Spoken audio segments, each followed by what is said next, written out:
Welcome back, everyone, to another edition of Agency Life. We are heading up well into the 30s. And again, this is back to back. I have another podcast expert. But Sean and I actually started our podcast at around the same time. Sean from Hoxo Media, welcome to the Agency Life show. Thank you for having me, Clodagh. It's a bit weird being on the other side of the microphone, but I'm excited. I know, it's weird, isn't it? But I'm delighted. Now, Sean, we're going to sound like we know each other very well because we do. Sean rang me a year ago. It's just coming up to a year now, Sean, and he heard me on a podcast, Agency Journey, with the Blue Inbound guys. And you got on a call with Amar, and the first thing you said was, we were talking about my agency, you know, like, I just feel like you know us. And I was like, and that's how we started. It was the best first call I think I've ever had. We started there. But you have a really interesting story. Yourself and Amar were working in the recruitment industry. And then one day you decided, hey, let's do this inbound marketing thing. Tell us about how that actually started. Okay, yeah. It is I'd say it's quite different than probably some of your other guests and listeners that, we didn't have a single day of marketing experience between the two of us. We were recruiters in the city of London, we were recruiting people that were doing things like digital transformation and project management into global insurance companies and retail companies. And we were Hoxo was going to be a recruitment business. The industry is full of people that work for someone else and start their own business. It's similar to the digital world, but probably more entrepreneurial. There's 9,500 recruitment companies in London alone. And when we were going to launch, this was middle of 2016, we were looking into our plan to go to market and thinking we wanted to be different. We wanted to do things in a way that was more digital, that was more social. I was really interested in like Instagram and YouTube in my personal life. And when you start a recruitment business, you're hit with a non-compete clause that says you can't ring any of your customers for the first 6 months. Right. And I worked in the Lloyd's of London market, the insurance market, which is a very, very tight-knit community around the Gherkin. And I was like, I literally would get caught. If I walk through Leadenhall Market and speak, I'll meet people I know. Like, it's impossible for me not to meet people I know because that was my whole job. Yeah. So having watched things like Gary Vee and the guys over at Social Change, Stephen Bartlett, I had this idea that what if I produced content for 6 months every single day on LinkedIn, and this was before you could post a walking and talking video on LinkedIn. What if I got my face out there, talked about my new business, but I didn't call anyone I knew. I'm connected with them on LinkedIn anyway, and I could leverage the fact that I already had the audience, and then 6 months' time when I pick up the phone, everyone's going to be like, oh, we know what you're up to, and it'll be a shed load easier to win business again. That was my idea. What I then went and did was, for the first time, was looked at marketing in my industry and thought, who else is doing this? Could I beg, steal, borrow? And I was gobsmacked that no one was doing it. Like, every other recruitment business was just leveraging events and talking about topical stuff online, but it was really, really vanilla and generic. And then a friend of mine who was I grew up with from school was working in Manchester. He was in a marketing role. So he was the guy that we said, well, could you help us? He was going to initially be a freelancer for Hoxo, the recruitment company. But then the more we looked into it, which I just got super excited about it, and I found myself more interested in the brand side of the business than actually doing the job. And it's a pretty dangerous place to leave your well-paid role to start a business that you're not even sure you want to do that exact job anymore. So I had this brainwave over a few beers that Hoxo Media could be a marketing agency that we weren't going to not do the recruitment bit. We were just going to sell the same service that we were executing for ourselves to other non-competing recruitment startups. And what happened was we signed about 6 clients in a month without even launching the recruitment company. Wow. Because we knew the industry so well, we were leveraging our networks and our knowledge, and people were buying it. So we were like, why don't we give this to 6 months? And what happened was we never launched the recruitment. So that was that was nearly 3 years ago. So it was January 17 we quit, and March 17 that we started the business. It's been a roller coaster. And so would you describe, like today, what is the actual guts of the Who work? are we? Yeah. What do you do today? Who do you have? We are an inbound marketing agency that works with recruitment businesses. So we're a HubSpot partner, and we exclusively operate in the recruitment sector globally. We've got about 50 clients now around the world. So that includes majority in the UK and Ireland, but we do have clients in Australia, Thailand, the US, Central Europe. On what we do for most of those businesses is help them with B2B business development. So recruiters have a really complex audience landscape, so they have to find candidates and clients, and it's always a yo-yo act. I've been there, I've done it. It's very much a feast and famine. You go out, you find work, you then go and find people. Oh shit, now I've got to find work again. Yeah. Sorry about swearing, but you know me. It's okay. It'll come out. Don't you worry. I covered that off in the first episode. Oh yeah. I enjoy it when it adds a little bit of flavour to what you say. Yeah. But what? So yeah, most of our recruitment agency clients are they're similar to us. They're young, they're innovative, they're kind of in the early stages of the journey, and they know that they're struggling to manage both sides of the fence, and they also know that they're not leveraging any digital tools. So we drive inbound business for them. Effectively, we drive inbound leads against their objectives. So it's typically business development. Sometimes it's very niche candidate attraction if there's some really hard to fill communities of people. But it's content creation, strategy, execution. But we work right through to sales enablement and actually proving ROI by showing and building out deal pipelines for the client to show that, you know, this campaign's generated X amount of leads, but also this many calls and meetings and subsequent revenue. So it's been a long time coming, but we're really starting to gather momentum in the industry now. Yeah, you can see like the traction, the interaction you get online. Like you're primarily using two things that I have seen you using extremely well. You've got an in-house videographer, and you're using LinkedIn. Talk to us about where that came from. Yeah, well, one of the things about if you've ever watched Gary Vee and Stephen Bartlett, who I would say are the two inspirations for me, they both had a daily vlog when I started the business. So I was thinking, has anyone in my sector got that? No. And I haven't actually got the plan or the time to create loads of content. So I thought, why don't we just document the journey? So the first hire was from an Instagram advert where we looked for a content creating intern. And we got a guy called JJ apply, who was an engineering grad who couldn't get, he'd had 1 million hits on his YouTube channel. And he was creating all these wicked, amazing designs and games and all these things, but he couldn't get a commercial role in design because of his background. So we were like, come and have a go. So he was the first hire, came in April 2017, and now he manages our brand. He's exclusively operates in, he's a content creator, so he's video design. He's not a writer, but he does do the content, copy for social posts. But we've got to a point now where we're getting about, on average, just under 500,000 views a month on LinkedIn. Whoa. Yeah, the podcast is getting 5,000 listeners a month now, and all of our business comes inbound. So we get about 350 to 400 leads a month from our content alone, which means that we've practiced what we preach, and we've been chipping away every day for 2.5 years. At the beginning, people were like, God knows what these guys do. They're just making loads of noise. Whereas now, I feel like we've said so much. We put so much video out. Like the industry in our world, they know what we're up to now, and it's a case of when they have issues, they start to come to us like, you know, they've lost a marketing member of staff, or they're just about to start their marketing journey. I think we're becoming that. We're not there yet, but we're becoming the name in the industry that people recognize with what we do, which for 2.5 years old I'm proud of that. Yeah, you use something which I just want to highlight to agencies, because like right now there's a lot of agencies going, I can't afford a videographer. Where do I find a videographer? What am I going to do about all of this? And definitely we knew that JJ could actually do this because it was like a side hustle of his. But if you're an agency owner, go out into your local community and go and look for the personal trainers that have making vlogs, the beauty experts that are making vlogs. Like go to YouTube and find those people near you who are creating content online, and maybe you can get them in for 1 day a week. Go to a university as well. I mean, look at there's like Queen Mary Uni in London has a really strong videography course that we ran this. We held an evening with student videographers to basically build our bank of talent, and we got, I think it was 35 turn up. All we had to do was buy a bucket of beers and talk about some options. Like we've used a number of them on projects.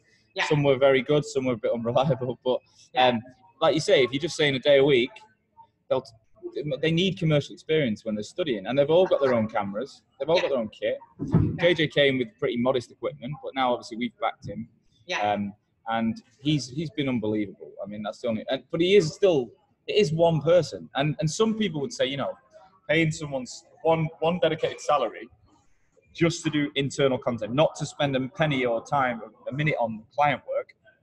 A lot of agencies wouldn't do that. Whereas actually, I'd say that's been our little secret weapon. We've always prioritized Hoxo's brand.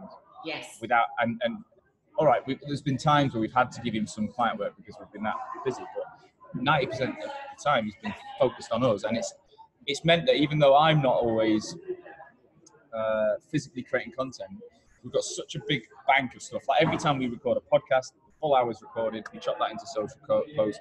I'm speaking at events now, that's an hour's talk, that can be 100 social posts. He's always walking around the office with a camera, he catches me playing with the dog. It's non-stop, so you it takes a lot of the thought away. It's more of a, like you say, document rather than create. If you can, but again, that comes down to an owner that's got to be confident to do that as well. I don't think, like if it was Amar, my business partner, I don't think it would have been the same, because he just doesn't like being on camera, whereas I actually always enjoyed it. So I think there's a combination of the two things. But I think anyone can, there's no reason why anyone can't produce some content quite easily in 2019. Yeah, it just so happened that you were like, and I'm sure the confidence has only gone up over a period of time.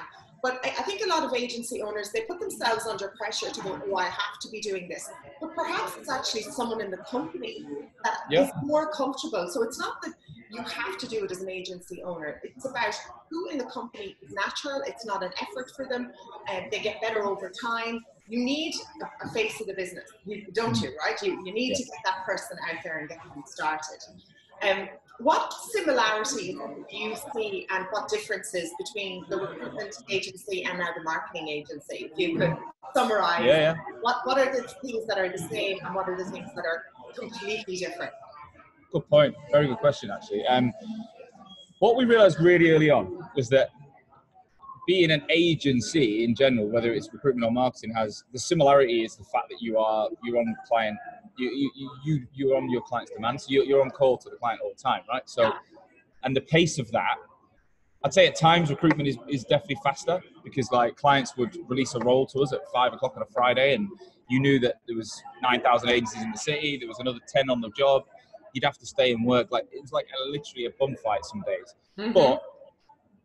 But at the same time, even when we started Hoxo, we realized that, you know what we're doing's changed, but the nature of winning clients, keeping them happy, talking about renewals, and also just being responsive every single day and expecting things to go wrong, that was exactly the same.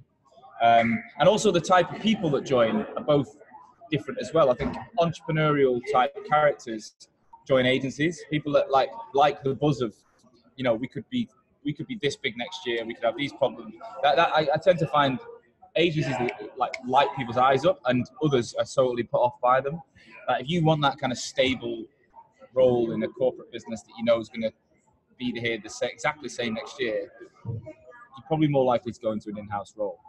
And I think marketing and recruitment, marketing agencies, internal marketing teams, recruitment agencies, internal recruitment teams, again, it's a similar dynamic, almost like, if you think about a marketing agency account manager has to manage multiple accounts, multiple creatives. Yeah. They're juggling moving parts all day. They never get really close to stakeholders. They're challenged. There's so many different skills, whereas internally you've got one business, you've got loads of reactive stuff thrown at you. You get really good relationships in the business, but where your career development is probably not quite going to be quite as fast, because you might have to go externally for. It's exactly the same in recruitment. Yeah. The major differences are when you're building a digital agency, I think time and hours and the way you work out your the algorithm as to how you grow is totally different. So, like for example, in recruitment, I was billing just under £1 million on my own.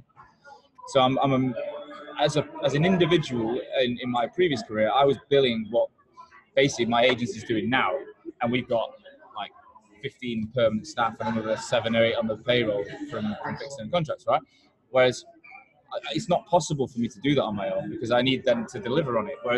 So recruitment is more of a it's got a lot more of a high profit, high growth potential. Yeah. But the problem with recruitment is it's to find talent. You're basically everything's done off gut feel. So unless you've got experience in recruitment and you're going after that, which is very hard to find good people because they're usually being paid very, very well. Yeah. So if you're then going to go to the entry level market or bring people from other transitioning careers, you're very much looking at gut feeling, like basic characteristics. Whereas in marketing, we're able to go, right, we want a designer. What do we want skills? So you can kind of box the roles off a lot easier, and you can hire on more than just good feel, on actual quality skills and experience. Yeah. That's been nice. Does that answer your question? There's some I love it. Yeah, I'd love to dig more into the length of the sales cycle as well, because like I've been watching your journey online and I see the different types of video content that you're creating. But that on average, people are watching you for a long time. Give us some of the numbers there that people do call you. They'll say things like, how long have they been watching? Oh, yeah. Reading. That's quite a funny one, because I was on a not a podcast, but a video recorded crowdcast, it's called, yesterday, and I told the same story. Basically, I had a call last month, off a guy who, first thing he said to me was, Sean, I love what you do. I was like, all right, thanks. I don't think you know what I do, but let's chat. And then he said, I've been watching you for 2 years, and it's finally took the time to call you. I was like, all right, appreciate it. Anyway, we got into the nuts and bolts of his business, and very quickly said to me, this has to happen. This has to work in 3 months. I was like, what do you mean? He goes, we need to make money in 3 months on whatever we do together. Otherwise, it's just not going to work. I said, all right. I'm going to tell you now, this is probably not going to happen. Because by the time we come to month 3, we're probably just about, we might not even be ready to put content out. Yeah. We might have automated some engagement with your existing data and all these things, but the reality is 3 months is a setup and launch phase, and it's all about strategy and getting to know each other and all this stuff. So I'm just going to let you know now, it's probably not going to happen.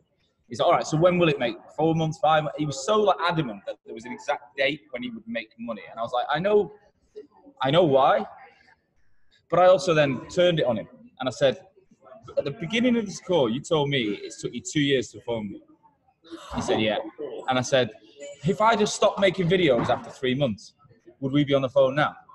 And he said, probably not, no. I said, well, there you go. I said, there's got to be some belief that this is a journey, that, I do get people call me after the first video, and I get them after the 100th video.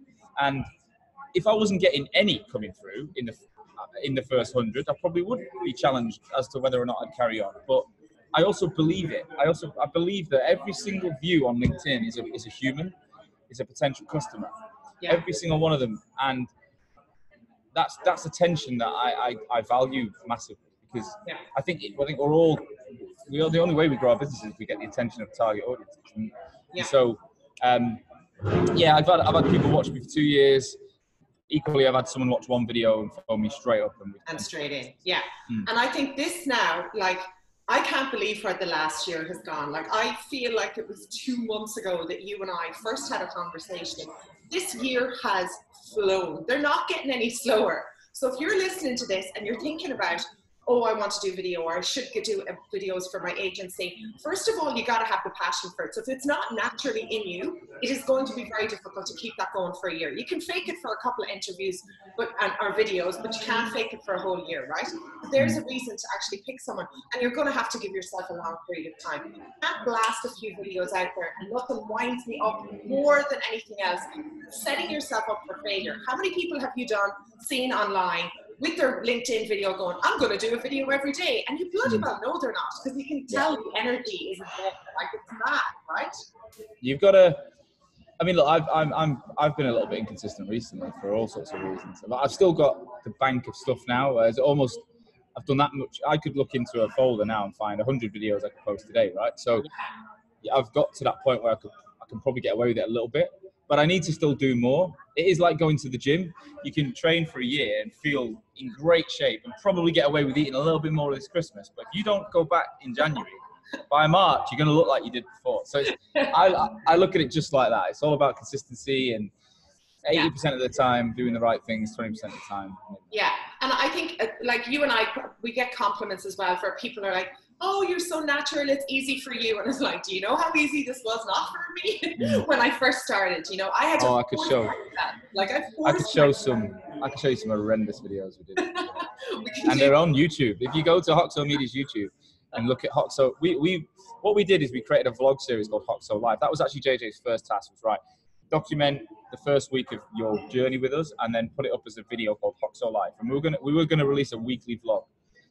That quite quickly got too much work, and we did a monthly vlog, and then we kept that going. So we literally about to release Hoxo Live from November today, and we've done so there's an episode every single month since the business started, and that has been, I mean, they were shit at the beginning. So have a look on YouTube. You can go back. They were awful, and yeah, just you got over yourself. Like, and I think that's the thing. You have to just go. The first few are going to be terrible, but I'm going to get better. Let's go. Do you know what though? I found that those videos, as much as they've been a good business development tool, they're actually a better employer brand tool. So now we're hiring.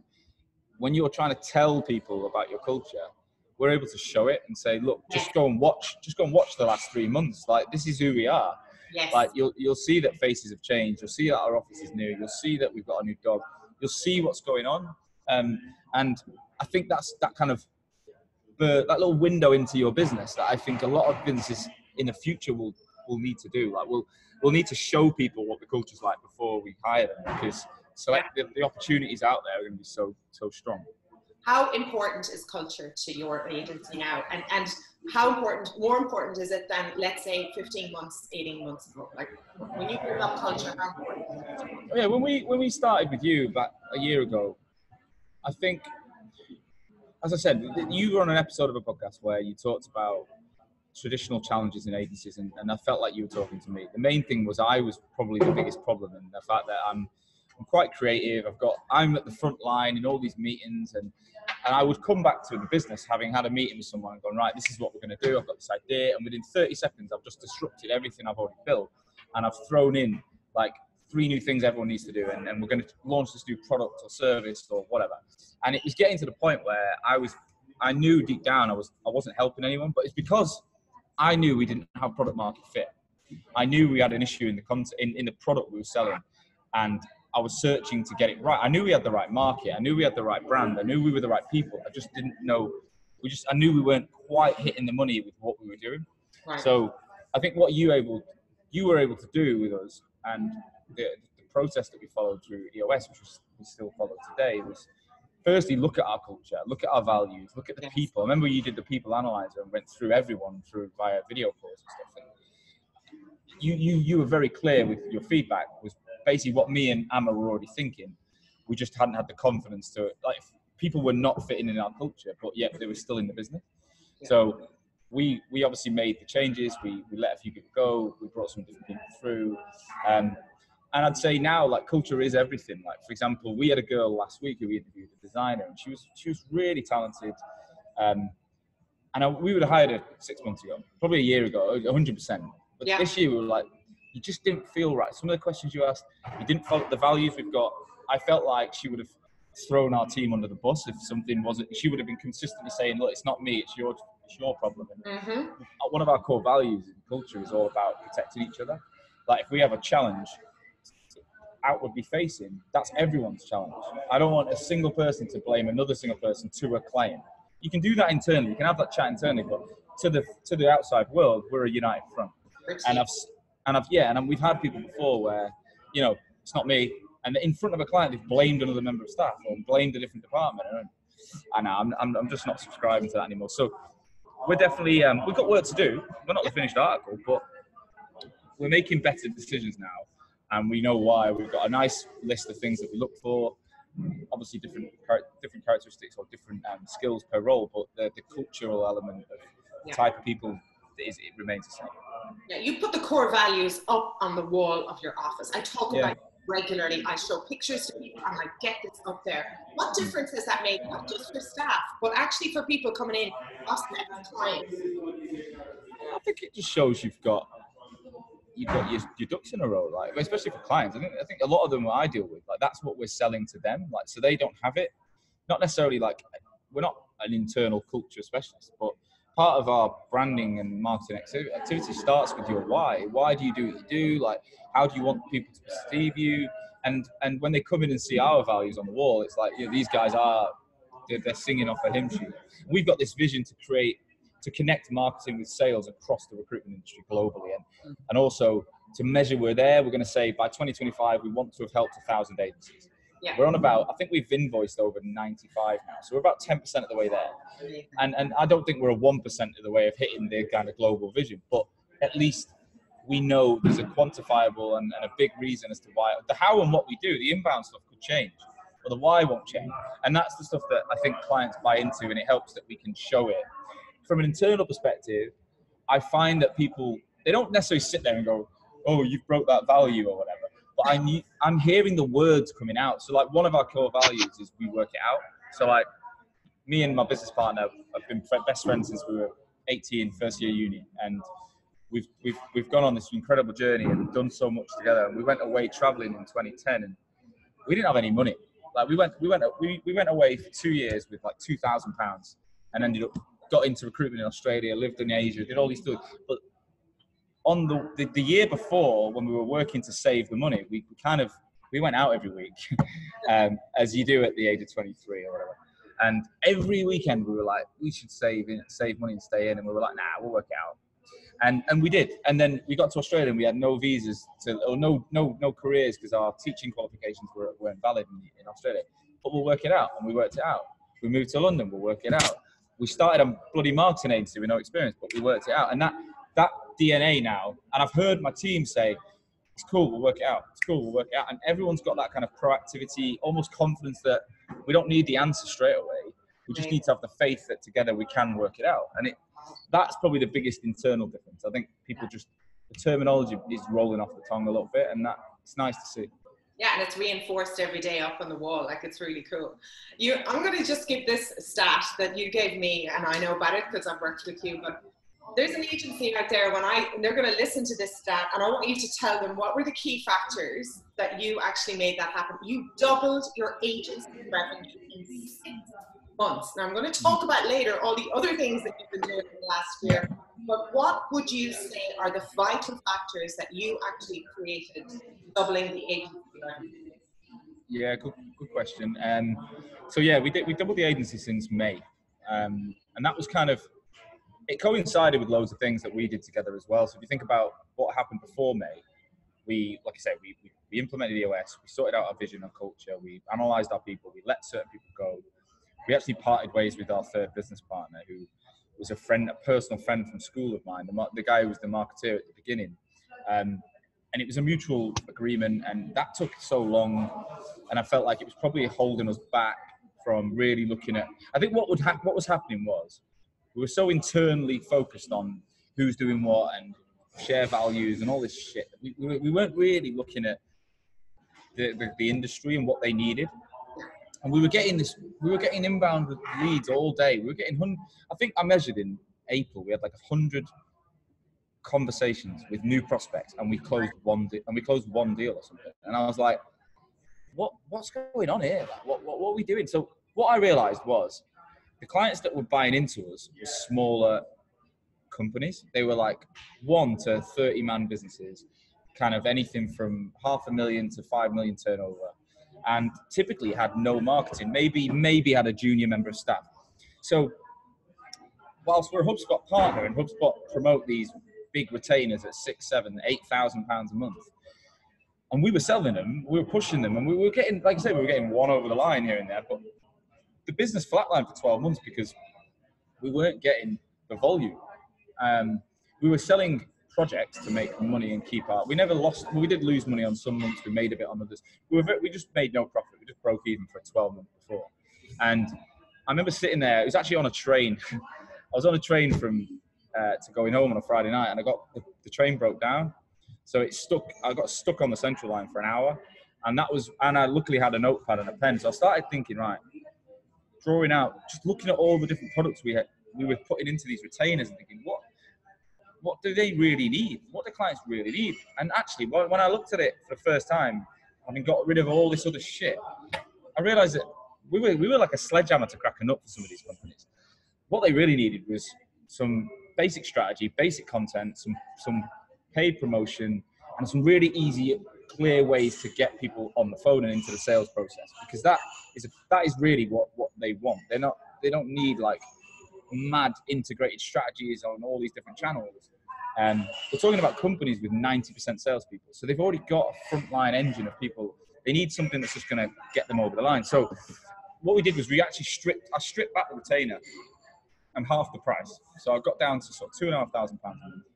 Totally stripped down what we did less work, like less volume of work, and repackaged the product as we called it Inbound Light, and we basically in a month went out to, I think I enrolled 63 customers or people that had liked our service and said no based on price. We enrolled them in a sales sequence using HubSpot, and I signed 11 of them in 2 months. And then and then it was like, right, new business. So now we're nearly 50 customers. We were like less than 10, I think, when we made the change, and we've got really strong results. Like it's not so. If anything, it's got better results for clients. They're happier than they were before. We've still got our challenges, and the product's evolving. We've just implemented some real changes, like in a customer success. We've now got a customer success role because we've got that many customers. We need someone who's really focused on keeping them happy. And sometimes your account manager on the marketing side is so focused on delivery from a content perspective and timelines that they're not having those conversations with their customers. So it's proven new problems, new challenges, but really it was about taking the time to clear the decks, stop looking at every other challenge, look at your client, think about what they really need, and give it to them. I know I've made it sound pretty simple. That's great advice. That's what we did. Yeah, if you're an agency owner today, don't wait until you're stuck on a. Still there, Clodagh? Yeah, I'm here.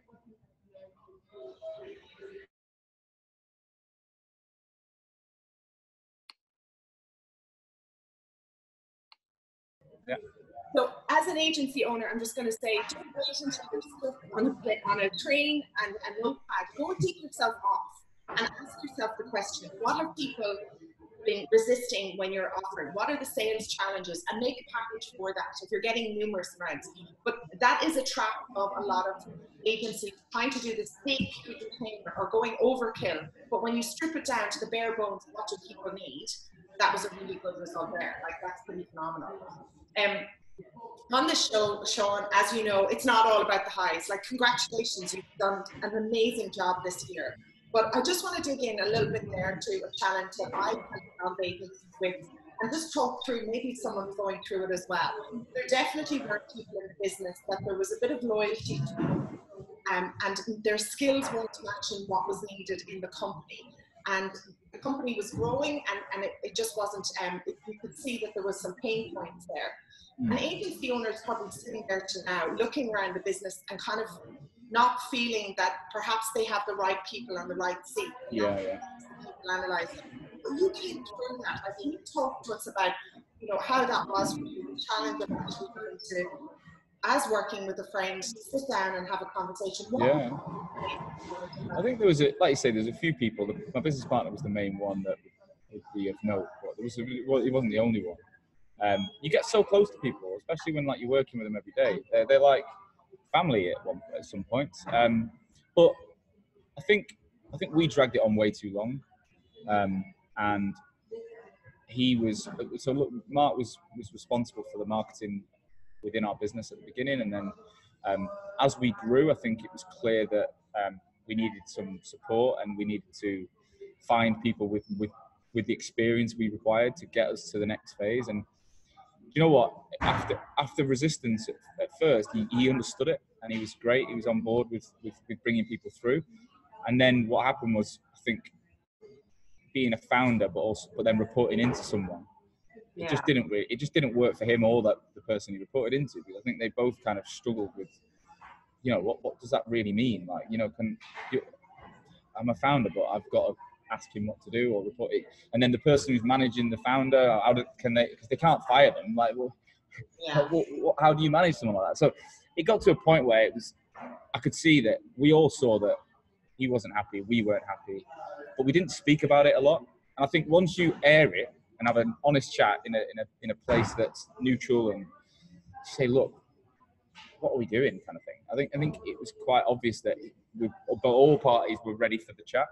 Yeah. So we then had to negotiate his exit, and it was, again, as a personal relationship, I've got a better relationship now that we're friends and we're no longer working together. I think it just wasn't a great dynamic.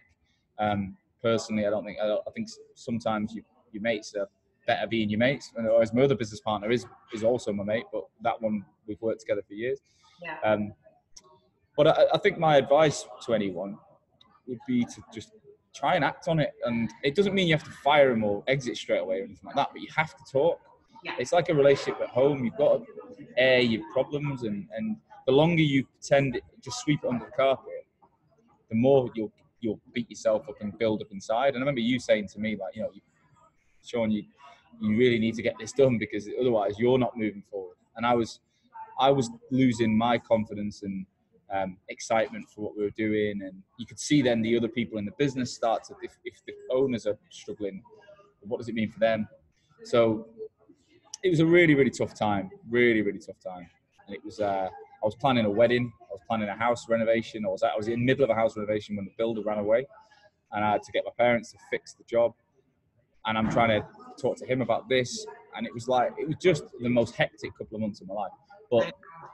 But now you look back and you're like, I'm so grateful I did that. I think I learned so much as a business owner. And yeah, my advice, just act on it. And it doesn't, just have a chat, just ask. And you know what? Most people will feel, if you're feeling something, they'll feel it as well. They just, and you've got to take their feedback. It's not always, I mean, some of it was on us as well. Like it's on everyone's shoulders.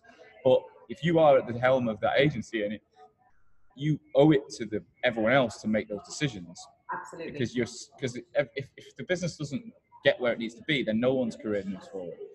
Yeah. And he's in a happier role now, and he's doing what he loves, and you still have the friendship. And I think a lot of people, when they own the business, they have this sense of loyalty, and they're afraid of losing a friendship. They're afraid of hurting the person. They're afraid that they can't find a job. All through this, we all, there was a whole team effort. It was like, there is a role, we will help, and you will preserve the friendship. And you were like, year that was in it. Some days I thought you were going to blow. It was just like, you're getting married, you're moving house. It was like full on. You moved offices as well, Matt. Yeah, we moved offices just before. Yeah, it was definitely a testing time. It was. It's the decision you take when you start a business. I think. If I honestly looked at my lifestyle and think, could I have it any other way now? It's like, no. No, not a hope. We're about to embark on another journey next year. What's that? Sorry, one thing you've done consistently though is working out. Because I like to help agency owners with tips on how to balance all of this. So you've been managing to still, you said that's one of the things to balance work life and what do you do on a regular basis? Yeah, I got a personal trainer in March. Well, I already had one, to be honest. I moved house, moved offices, and then we got another one. But I've always had a personal trainer, and I think it's an investment. It's one investment in myself. It's not about anybody else. And the money that I spend with that person, for me, is so important, because it keeps me very accountable to be there. Like tomorrow morning, I've got to be in the gym at 7:30, and it's December, and it could easily become but I've got to be there because I've paid for it, right? And I was brought up that if you spend money on something, you've got to do it. But no, that to me has always been kind of the staple. And the times where I've seen my confidence drop is when I've stopped training and stopped working out and doing what makes me happy. Yeah. So I would massively recommend that. You might look at it as a cost, but it's not. It's an investment in yourself. If you do it early in the morning or lunchtime or whatever, work around what you prefer. Like, I like mornings. Since I've recently got a dog, as you know, a little puppy. Instagram updates. Little puppy called Henry. Henry the puppy is a different story. But do you know what? It's made my life. It's made going to the gym harder, because it means I'm getting up about an hour earlier, because I've got to take him out for toilet and food and all this stuff. Yeah. But I still need that. If I stopped doing it, I didn't go for the first week when I got him, and by the end of the week, I could feel myself being like on edge. So, yeah, massively. If I was recommending, finding a hobby or training is something that you need. It can't be all about work, because you'll just crash. Yeah, you'll just totally explode. Well, look, we're nearly. You asked me how long this was going to take, and I'm like, could be 4 hours, knowing us. But I like to keep it under the hour, just make sure. There's two things that I just kind of want to summarize it and just give some agencies that are listening to this some advice. And I just want to pull back from when you were actually signing up for HubSpot. One of the things that you said when you were becoming a HubSpot user is you didn't actually have someone who had the experience of using HubSpot before. How important do you think that is for any agencies who are like at the edge of the platform, or they're thinking about it? And what advice would you give them? Because I should get a lot of calls from people asking me about, and what do they have to take into consideration? I think it's a good point. I think HubSpot as a platform is amazing. It's like an engine that you can do so much stuff. But if you don't know how to do it and don't use it, then it's pretty useless. We definitely were good at selling it and getting it into clients, but we didn't necessarily have enough expertise internally. We did have a lady who'd been a HubSpot partner for a long time who was helping us, and then she moved on to start her own business. And then luckily we brought in Billy, who used to work with her, and he definitely had HubSpot experience, so he helped. If you didn't have that, I don't know. I think you'd have to spend a lot of time upskilling yourself. You'd have to, or at least one or two people in the agency would need to focus on going through that learning academy and testing and joining HubSpot user groups and actually getting close to HubSpot.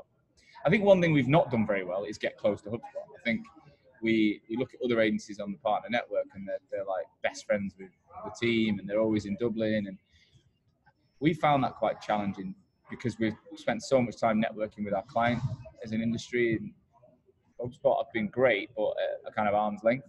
Mm-hmm. So that's definitely something we need to improve on, is get closer to them as a business, because they will give you the support you need. Like, they've got so many people, and so many resources that actually, if you ask or if you Google any problem, you can usually find a video that explains it. I know, they're amazing with the content. Yeah, they're amazing. So I'd say it'd be great if you can get someone in, but if not, you need to definitely invest in putting one of your teams through an intensive course to be able to make sure everyone else can learn from them.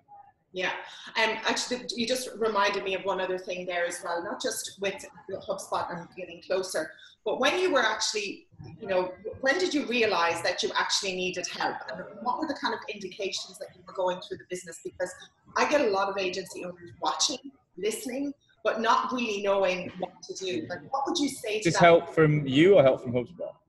From any mentor, well, advisor, anyone. I think HubSpot came to us. We probably fell into the inbound campaign. Like, we downloaded something but it was definitely the challenge we had with when they came on board was ROI. So it was about October 2017. We've been going for about 6 months. We'd signed clients. We'd lost a few clients, and we just didn't have the system to be able to show ROI clearly enough. And we didn't really have tech. We were using all these different suites, but what we did was very reliant on creative content. Yes. And I think that's it's kind of easily disposable whereas if you can embed technology in a business and get people using it, it's definitely a better solution. So HubSpot Partner Network or Partnership Program came up. We jumped at joining that, flew over to Dublin and met them, and again, that was great. But I think a year later was when you came in, and what we found was, we'd never really embraced it properly. We didn't make our whole business about that inbound methodology. So it was actually, we were at a point where I think the biggest reason I knew we needed help was that because we were trying to change all the time, we were constantly looking for something to hang our hat on. And actually clients were saying, what do you guys even do? Like, all the time. We get like 50,000 views on a video, and we get all this engagement, and people would be like, can we have a chat? And the first question was, what do you do? And then even when I explained it, it was so wishy-washy that it wasn't clear, the narrative wasn't clear. Whereas then when we rejigged it as inbound marketing for recruitment agencies, it was just like, some people still don't know what inbound marketing means, but that I can explain. And it was, so I think as a business, you go through different journeys, and look, we're at another one now. So we're at a point where we've hit a certain milestone. We've got a point where we're hitting that 50 clients mark. We want to get to 500 clients. So we want a global client base, 500 clients, and now we're going through another journey. So we've just agreed a partnership with another organisation off the back of your referral that will help us next year with a plan to triple the agency in the next 2 years. So yeah, we start that on the 19th of December, and we're super excited because this is the next phase. It's about growing a leadership function now. So at the minute, me, Amar, Billy, who run the business, are still sales, account management, customer success. We basically lead those functions. We've got some amazing people coming up underneath us, but we haven't built that leadership layer yet.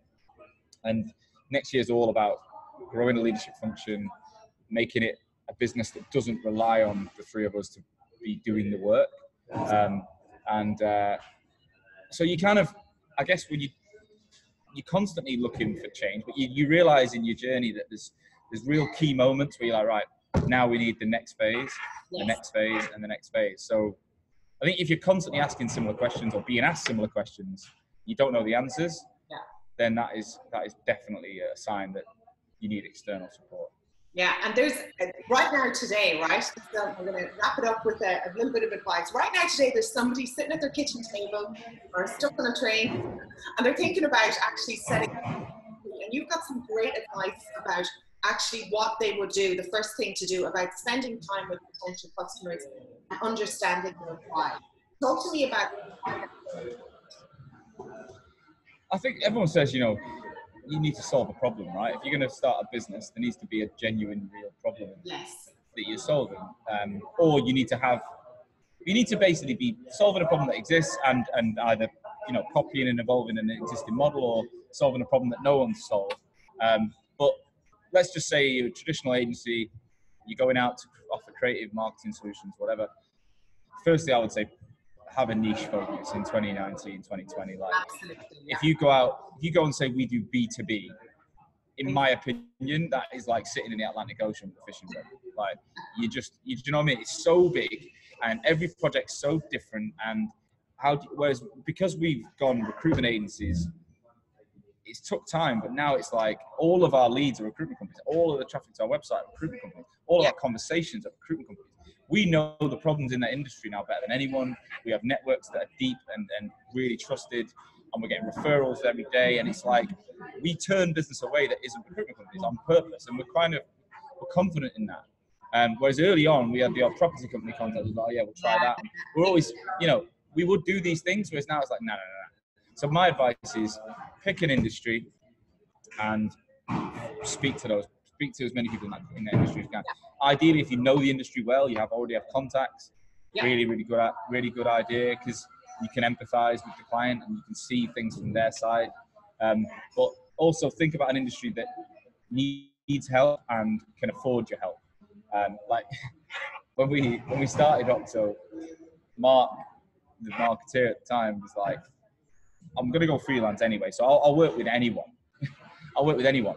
So we were like, while we were getting this kind of side hustle off the ground, we were like, right, well, we'll introduce you to anyone we can. We're salespeople. We'll try and get a couple of social media management contracts.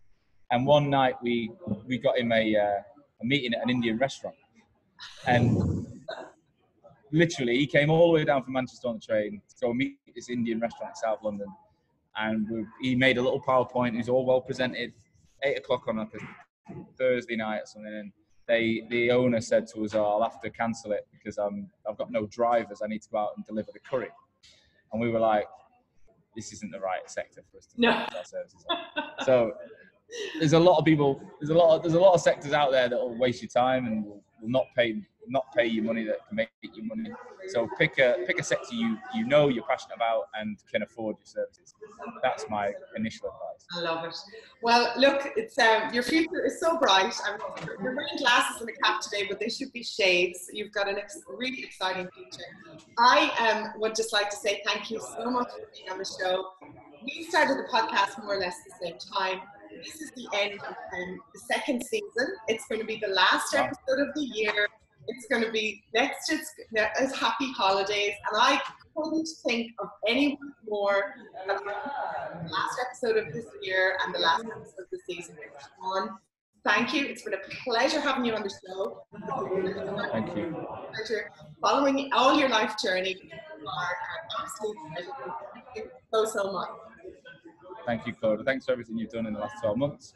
And this whole point of this show is not to plug your services, but if anyone does want to reach out to me on LinkedIn I'm sure you'll tag me in whatever goes out, or Instagram. I'll happily talk about and I'll answer any honest questions that people have. Yeah. There's so much going through people's minds. Thank you so much. Like, I don't interview clients, but you insist. So thank you for doing that. It's an absolute pleasure. Goodbye, everyone, and happy holidays. And we'll see you in the new year on season 3. We good?